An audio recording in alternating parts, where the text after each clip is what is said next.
As members of the community mourn the lives lost, police in the Nashville area are speaking with the parents of the 28-year-old who shot and killed 6 people at this elementary school yesterday. A new video released today shows Audrey Hale and sees her now walking through the building with the weapons. Hale's parents say their child should not have owned a gun and were under the impression that Hale had sold the one gun they knew about. Police also released this body camera footage today, which shows officers searching for a shooter before they found Hale. An officer shot around the corner and hit Hale. When searching the family home, police found multiple weapons, which the parents say Hale kept hidden from them. We found that she had purchased 7 firearms from 5 local gun stores. They were all legally purchased. We have no evidence that individuals were specifically targeted. This school, this church building, was a target of the shooter. Hale was a former student at the Covenant School. Police are still trying to determine an exact motive for this shooting.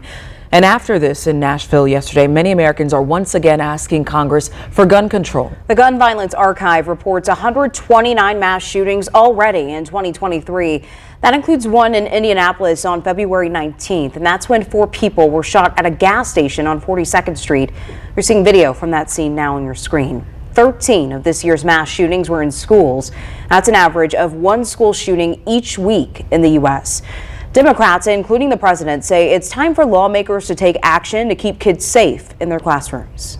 I call on Congress again to pass my assault weapons ban. It's about time that we begin to make some more progress. Not one child needs to die. We must pass meaningful gun safety legislation and need to look at every possible way to do so. Meanwhile, many congressional Republicans point to the Second Amendment and say gun owners who follow the law should not face restrictions. I really get angry when I see people trying to politicize it for their own personal agenda, especially when we don't even know the facts. The 1994 assault weapons ban lapsed in 2004, and as of now, it appears supporters to bring back the ban don't have the 216 votes needed in the House to renew it. Multiple outlets have been compiling facts on gun violence over the last decade. And we looked at the data starting in 2014 on gun violence in the U.S., and this is what researchers found. The Gun Violence Archive reports nearly 4,100 mass shootings in the U.S. between 2014 and 2022. That's nearly 450 per year.